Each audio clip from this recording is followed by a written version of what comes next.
Welcome to Nallukar Nights, a short-run series that combines actual play and audio drama. I'm John, and I'm here with Steve, as always, and we're so glad that you could join us for this final session. Just a quick reminder that listener discretion is advised. So, Steve, should I start us off with a recap? Yeah, that sounds good to me. Let's get into it. All right, I'm going to go back to the very beginning, but I'll try to keep it to under a minute. A group of City Watch members investigate the disappearance of a scouting group and discover a disease-spreading undead monster that wipes out half their party. Later, a different pair of City Watch members are doing a little break and enter when they find evidence of this same disease. These two groups come together and decide to investigate an abandoned tower that they think might be the source of the problem. Inside, they interrupt a secret cult in the middle of their summoning ritual. A terrible demon is released and goes on a killing spree. The party members, outmatched, run for their lives. That is where we left off. That was the kind of the cliffhanger that we left it at. Ugal, and there is one more thing. There is. Ugal is infected, and that's basically a death sentence, isn't it? It is. He fails the saving throw for the Nabasu's gaze attack. He contracts the decaying disease. That means he will probably turn into some kind of nasty creature himself. But he decides that he's going to try and take down this demon before he falls. Yeah. And that is where we left off. A cruel trick of irony that Yulgal survived the role at the end of episode 2, only to then fall victim to the disease. It's karma, because we were being cheeky about the did he get it or not, and this is what we get for being cheeky. Yep. So I'm very excited to see how that resolves. But I think first, maybe what we're going to want to do is level up our characters. Yeah, that sounds good to me. Okay. Why don't you go first, since I've only got one character to level up? What a gentleman. Okay, let's start with Adris. Adris is the hapless thief. He's going to become 3rd level today, which means that he gets a whopping D4 of new hit points. Woo! Yeah, no, there's more to it, because even with his Constitution bonus, it's a -1. All right, I'm rolling my fancy new homemade D4 that I was bragging about earlier. Here we go. It's 4 on every side. It's 4 on every side, and I got a 4. -1 is 3. And Adris now has 7 hit points. Actually, it's not so awful. He might survive 1 hit. Right. He's not a one-hit kill anymore. Probably. Probably. And for thieves, their thief skills go up about 5% across the board. But we're not going to enumerate those here. So I think we can kind of just move on. Cool. Well, then I'll level up Dulfer, Yep. who is becoming a level 3. Wow. Who is becoming a level 3 fighter today. Very exciting for him. Mm-hmm. And he's going to be rolling a D8 for some hit points. He's currently sitting at 11 out of 13 hit points. And, well, I rolled a 4 on my D8, which is a little sad, but that takes him up to 17... So 15 out of 17 hit points. That's pretty good, too. That's not bad. Yeah. Now, because he's level 3 now, does that give him a +1 to attack and damage? Yeah. Awesome. +1 to attack. Just attack? Yeah. Okay. Okie dokes. I'm going to do Findolith. Saving the best for last. Well, is he, though? I mean, what's the word? His inventory of spells is the most pathetic inventory of randomly rolled spells I've ever had. And he did cast Light once, I think. Yes. Other than that, he's essentially just a guy. Yep. He's just an old man. He's just an old man with some kind of chip on his shoulder. I feel like he must have pissed off one of the watch captains to get assigned to a patrol at some point. Given his personality, it's not hard to imagine that he's not the most popular dude at the tavern, at the company Christmas party. Nope. All right, I'm going to roll a d4, and here we go. A 3. He was wounded So he goes to 6 of 13 hit points. Does he get a fancy new spell? He does. He gets a 2nd level spell. Ooh. And I wonder if there are any useless spells that I don't already have in the player's handbook. Because I collect them like Pokemons. Yeah. Let's see. I need a D12. Here we go. And rolling against the list of 2nd level spells. Here we go. He gets a 7, which is... it kind of is the other most useless spell. No. Do you know? I do not know. I'm going to do a charades for you. Oh, God. Well, at least he can float away from all this danger. Yeah, he's got levitate. He's got levitate. Sure, of course he's got levitate, because what else could it be? Could it have been invisibility? No, that's useful. It could have been worse, because I see the first spell on this list is continual light. And I could imagine a situation where he would roll light and continual light. So maybe this is a mercy. Yep. Well, that's that. And level ups are done. Now that we've leveled up the characters, let's rejoin the companions as they've emerged from the funnel inside the dungeon beneath the tower in Nallukar. Dulfer navigated the tight confines of the funnel with a speed and dexterity only made possible by panic. He exploded out the other side and into the short hallway that led to the stairs going up. Instinct told him to step to the side just before Adris emerged, followed by a surprisingly swift Findolith. The three of them stared at each other wide-eyed as they took a moment to collect their breath. The sound of fighting could be heard from the guard room back in the direction they had come. Between gasps, Adris managed to ask, "Yugal." Findolith made a grimace. "I tried to." Is he mad? Asked Dulfer, incredulous. "We stayed to delay that thing so we could get away," said Adris, realizing what was going on. Let's go. Insisted Dulfer. If we stay, his sacrifice is wasted. He turned to leave. There was a terrible commotion from the direction of the guard room, a crash and some grunting. And then, Listen, hissed Findolith. The sound of fighting had stopped. "Oh, Ugma, forgive me," he said miserably. "He's dead." let's go, old man. Just then, Yugal burst through the opening to the funnel and into the hall. The others could hardly believe their eyes. "You're not dead," declared Findolith stupidly. In truth, Yugal's condition did not look far off. His face was crisscrossed with red gashes, and blood spattered his City Watch tunic. Wherever it was uncut, his skin sagged and had turned gray. Dulfer stared at the big warrior, mouth agape, but it was Adris who asked, "By the gods, what happened back there?" Uagal shuddered and said, The creature cast its baleful gaze on me, and I was almost undone. I knew death was at hand, but by the gods I would not go quietly into that darkness. Mustering my courage, I faced the beast. Entering combat. Round 5. Initiative. Uagal. 2. Nabasu. 3. The creature stares down at the sickly Uagal and strikes with both claws. An 8 and an 18. That's one hit for 6 damage. Uagal deflects one of the blows with his shield, but the other claw rakes across his shoulder and he grunts in pain. He returns the attack with a swing of his own. 17. That'll hit, but for only 2 points of damage as his hammer crunches against the Nabasu's chitinous hide. Round 6. Initiative. Uagal. 1. Nabasu. 5. Unperturbed by the weak strike, the demon creature lashes out again. 1 hit and 1 miss for 2 points of damage. Uagal interposes his shield between himself and the creature's grasping claws. The Nabasu takes hold of his shield and slams Uagal into the wall. The fighter huffs as the air is knocked from his lungs for a moment, and then regains his footing, swinging his hammer over the shield. A miss. Uagal can't quite reach the creature with his attack. Round 7. Initiative. Uagal. 5. Nabasu. 1. Ah!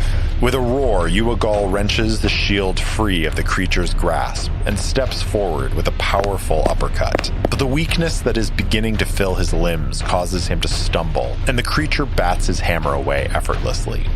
Uagal's chest is heaving with the exertion as he braces for a counterattack. A double crit fail for the Nabasu. Oh, wow. Uagal's leg gives out for a moment, and the fighter stumbles to the ground as the Nabasu's claws pass harmlessly overhead, impacting the wall and filling the room with a horrific screech. The creature howls and stumbles away, affording Uagal an opportunity to run, but he finds the strength within to continue fighting. With 2 free strikes, he could bring the creature to its knees. Let's see how it goes. It's 1 hit and 1 miss. The hit deals 7 points of damage. That's the most that Uagal could do without a crit. And the Nabasu is down to 17 hit points. Uagal takes this advantage and smashes his hammer into the creature's unprotected chest, and the chitin cracks with a thunderous sound. Round 10, initiative. Uagal, 5. Nabasu, 4. Seizing the momentum, Uagal follows up that hearty blow with another overhand swing. A 17. That's gonna hit. 3 points of damage. His hammer impacts once again where the crack formed, and a gout of sulfuric ichor spills out. The creature howls. It tries to claw at him with both claws.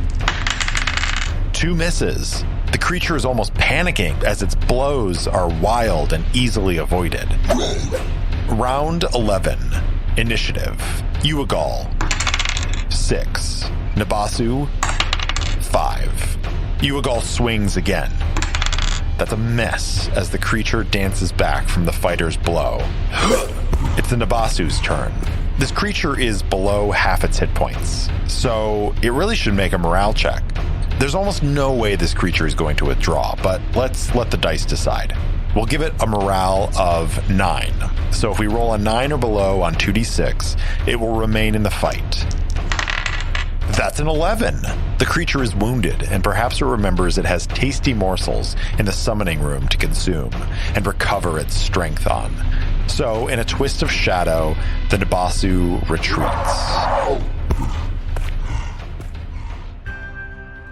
When the creature fled, Uagal said, I considered following and trying to finish it, but I felt my strength dwindling. So I came through the passage, and here I am now.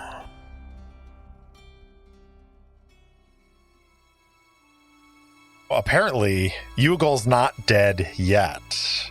Why don't we go ahead and level him up? So our level 3 fighter goes to level 4, and he's going to roll a d8. He's sitting at 5 out of 21 hit points. Now, I mean, he failed his save, but I suppose it's possible that they could get to a priest who could do something, maybe. I think it's possible, yeah. So it's worth rolling on this, and maybe what it is for every hour or something, yep, he's going to lose a hit point or a number of hit points, and if he gets to 0, he's going to turn into one of those creatures. Yeah. Okay, so I'm going to roll my d8, and it is just the min out of the 4. He does have a constitution modifier of +1, so that takes him now to a maximum of 26 hit points, which sounds great. Yeah. But he's only sitting at 10. So do we want to decide right now what that ticking clock is, or should we come back to it once we've done a little more narrative? I think we could do it now, because I think we actually have a bit of a precedent. We had that person that the cleric of Ugmar was caring for, yeah, who did not die immediately, and we can assume not in minutes, but in hours or even days. Now, I don't think we necessarily want to have a countdown clock that goes for days, because that might just not be a very threatening countdown clock. Yeah. And this was direct from the demon, so we can justify, say, oh, this is a more powerful version. Yeah. But it could be 10 hours.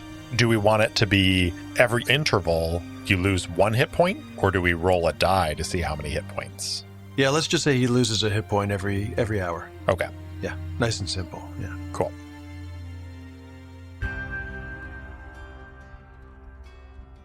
I don't doubt your courage or the strength of your arm, Yulgal, but I am getting out of here. Dulfer was already moving through the guard room towards the hall beyond. And I'm right behind you, agreed Idris, who followed directly. Findalith did not move right away. Instead, he turned to the bleeding warrior. I'm glad that you are alive. He stammered, sounding at least as surprised as he was glad. You have probably saved us all, Hugo, and you have my thanks. But that thing is beyond any of us. We need to leave this place and find Captain Rygar. With that, the wizard turned and strode across the guard room. Yugal hesitated a moment before following. The demon had infected him with some kind of sickness, and he could feel it throughout his whole body. It was in his blood, his muscles, even his bones, and he didn't want to spread it to the others. Up ahead, Dulfer had already made the end of the hall. He was moving briskly, and when he hit the stairs, he took them 2 at a time. Idris, right behind him, wished his partner would go even faster. This dungeon had almost become their tomb, after all. He was about to spur Dulfer on with some sharp words when his toe struck something, and he heard a click behind him. Hidden in the wall at the end of the tunnel by the guard room was a little hole about 4 feet off the ground. Behind that hole, in a cavity, was a loaded crossbow. Its trigger was connected by a series of concealed pulleys to a tripwire near the base of the stairs. The trap was meant to catch an intruder coming in, but by sheer luck, the companions had bypassed it without setting it off. Now it launched its payload into Idris from behind. The sharp coral streaked through the air and thudded into the middle of his back, just to the left of his spine. With a cry of pain, Idris collapsed on the stairs. His first thought was that the demon had somehow caught up with them, and the terror of the idea, though impossible to credit, was enough to get him back on his feet. He scrambled the rest of the way up, crying out incoherently. Findalith had almost walked right into the path of the bolt. If he hadn't delayed to thank Yugal, he would have taken Idris's fate on himself.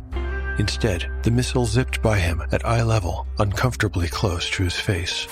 While not a religious man, Findalith nonetheless mouthed a prayer to Ugmar before hurrying after Idris to see if he was all right.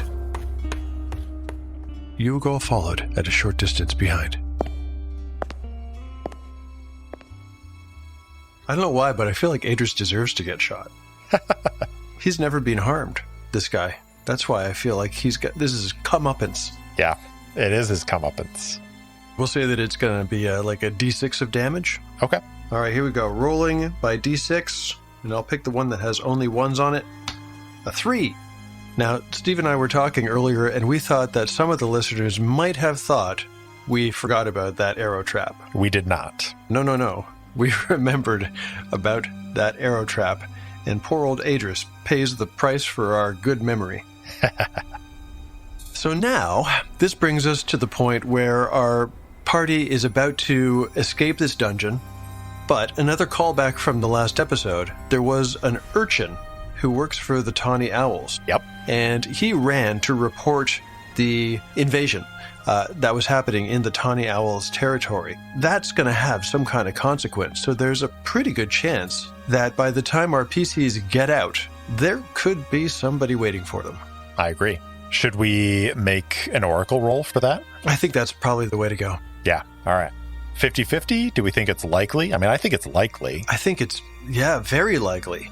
Do you think it's almost certain, which would be 90 or less? If we can guesstimate, how long were they in there? I would say that they were in there for anywhere from like 30 to 60 minutes. That's what I was thinking, yeah. Yeah, I think a good 75% chance. What does very likely look like on an oracle? So, likely would be 75 or less. Almost certain would be 90 or less. Let's make it interesting and say 75. All right. Because at least, we might be surprised. We might be. So, 75 or less, yes, there is somebody waiting for them. That is a 10.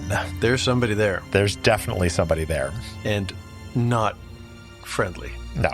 Are we going to get into another combat?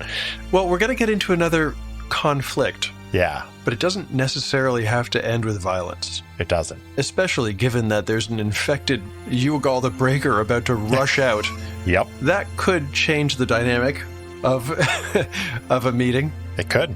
But why don't we ask the Oracle who's there? It's a representative of the Tawny Owls or a representative of the cult of Esbal, because they seem to be in league together, that Thieves Guild and this cult. I think it makes sense that it is a member of the Owls. So maybe the Oracle question is, are they also a member of the cult? Or are they just, like, letting the cult do stuff in the basement? Right, or hired as muscle by the cult or something like that. Yeah. Okay, well, then let's do exactly that. Let's say that this is going to be one or more members of the Owls, and we're going to roll to see if they are cult members as well. What do you think the chances are? 50-50? 50-50 sounds right to me. Do you want me to do this one? Or you got it? Sure, go for it. The roll is 32, which is a yes. Yes, this representative is also a member of the cult. All right, so that actually changes our basic plot in a way. Yeah. Because the antagonist, it's not two factions working together. These two factions are, well, there's overlap. Yeah. To some degree, at least. To every degree, possibly.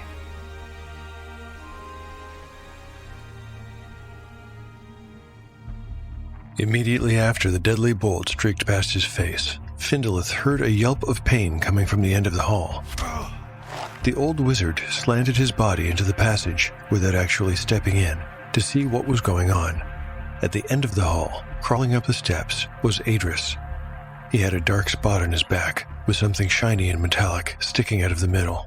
All of a sudden, Adris let out a strangled cry of fear, somehow got up, and ran the rest of the way up the stairs, out of sight, abandoning his oil lamp on the bottom step where he had fallen. Findolith, now understanding what had transpired, followed carefully. He scanned the hall floor for whatever had triggered the trap.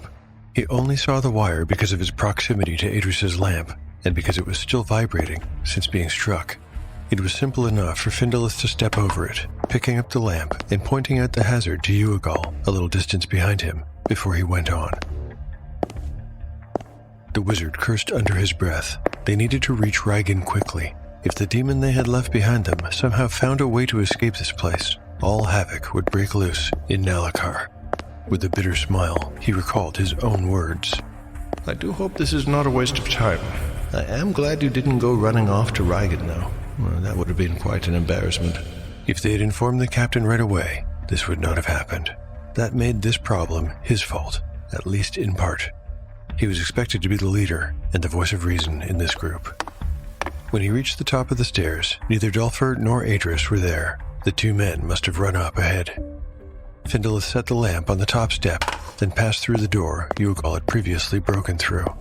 It hung askew in its frame, with bits of splintered wood on the floor under the dislocated lock.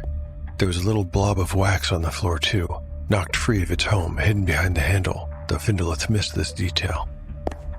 The wizard proceeded down the hall. Ahead was the door he knew led to the main stairs. It was open, and weak light from outside filled the rectangle of its frame. Although they had closed it behind them on the way in, Adris had left it open after running out. In a few moments, Findolith had reached it. He stopped and looked behind him. The fighter was just now cresting the stairs and stooping to pick up Adris's oil lamp. Findolith briefly considered waiting for the warrior to catch up, but he knew Uagal was keeping a distance for a reason and decided to go on ahead. He mounted the stairs and ascended to the ground floor of Tower Number 6, with its grand open archways. The smell of fresh air greeted him as he reached street level. But that is not the only thing that did.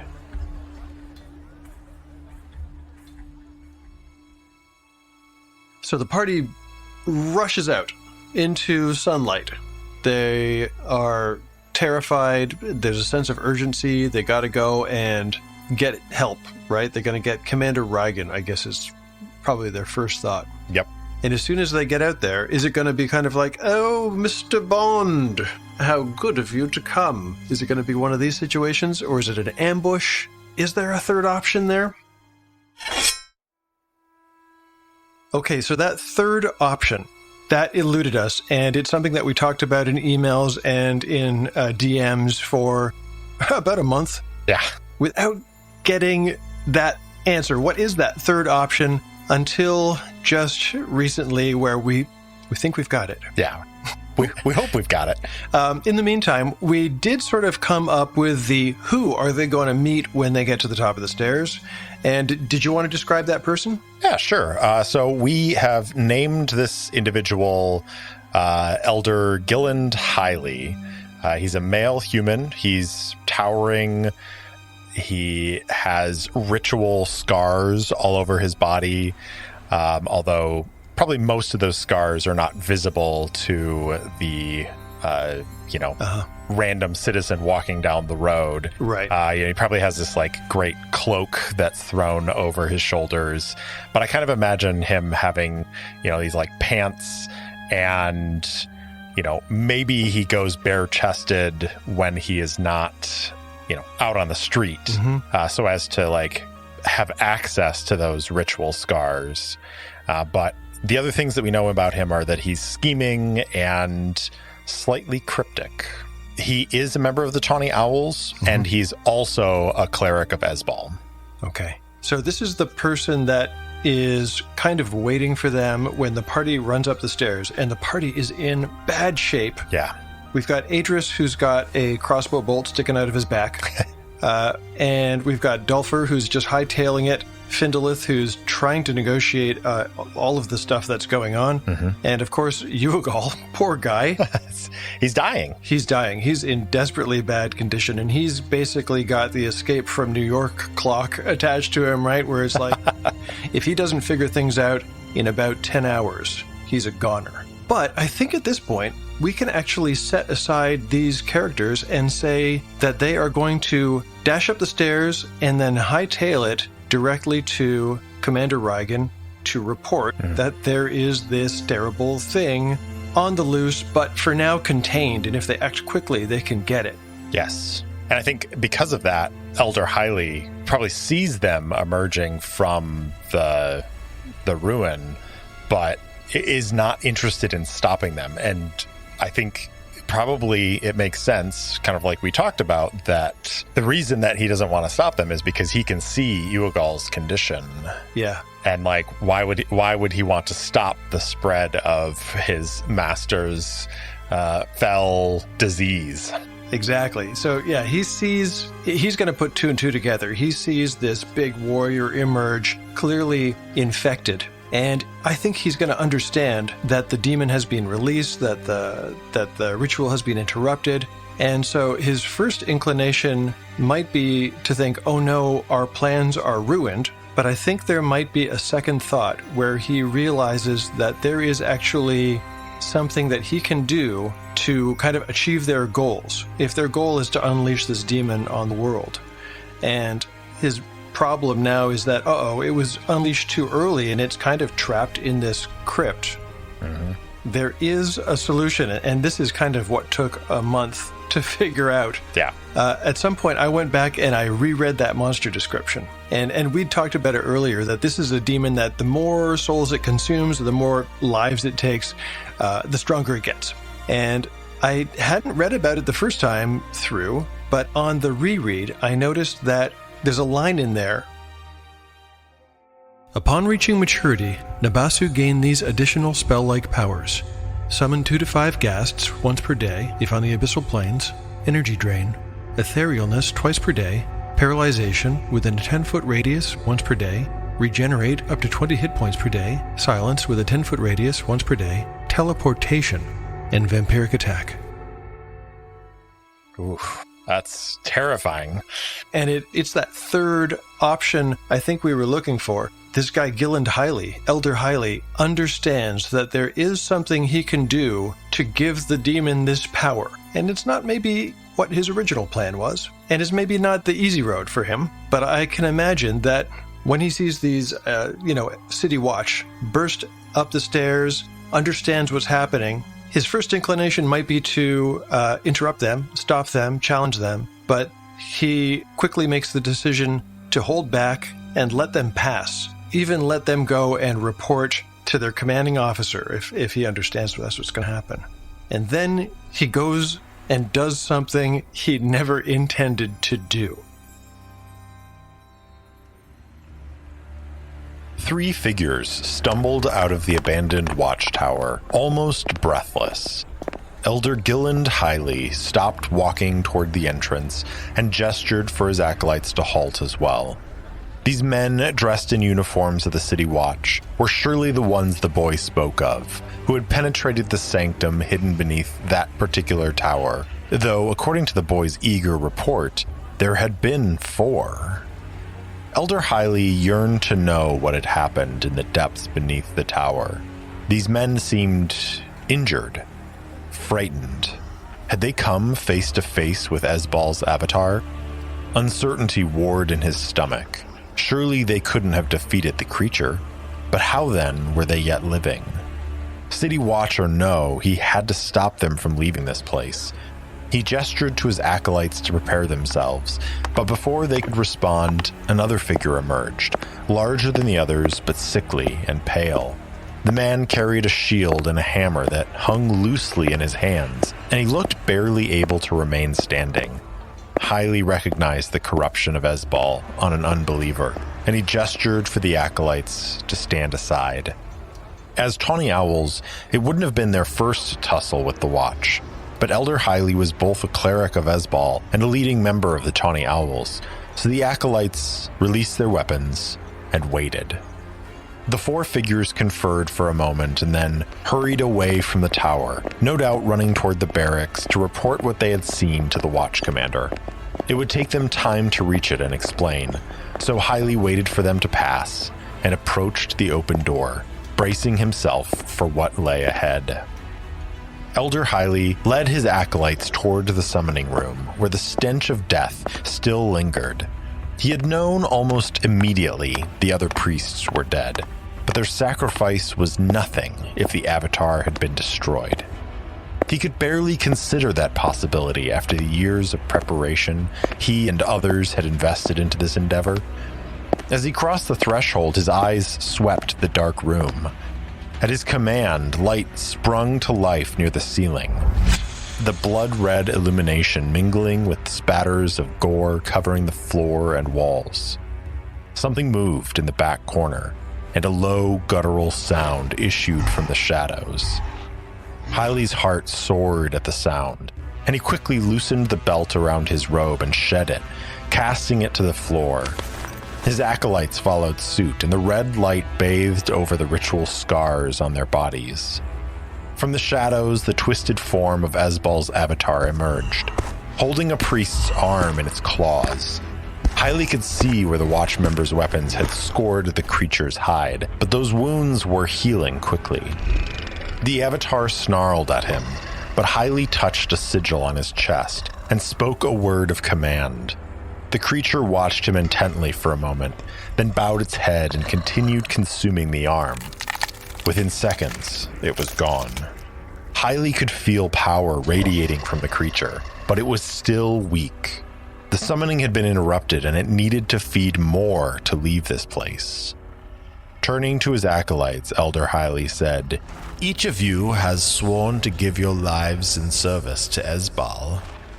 Today, our dread lord demands that sacrifice. Prepare yourselves. The acolytes bowed and drew short blades. Stepping past the elder, they approached the creature, who watched them from deep pools of malice. One by one, the acolytes brought the blades to their throats, and with a quick motion, slashed open their life's blood and spilled it to the floor. As if stirred by the gesture, the avatar leaped forward and devoured their bodies. Closing his eyes, Hiley felt the creature growing in power. It was close now, but not yet close enough to break free of the stone chamber. His eyes opened. The avatar drew close, eager for more, and Hiley could feel the heat of its breath on his face. This was Ezbal's test for him, and having devoted his life to the god, he wouldn't fail now. You were summoned to this place to bring Ezbal's glory to an unbelieving city, Hiley said. With the strength I bestow, go forth and do your fell work. Elder Hiley brought his own short blade to his own throat and slashed. Pain racked through him, followed by ecstasy as he felt his power drawn into Ezbal's avatar. The Nabasu finished consuming the body of Elder Gilland Hiley and raised its gory gullet to the stone ceiling, unleashing a guttural howl that shook the foundations of the tower. Then, almost as if by trick of the light, the creature vanished from the chamber.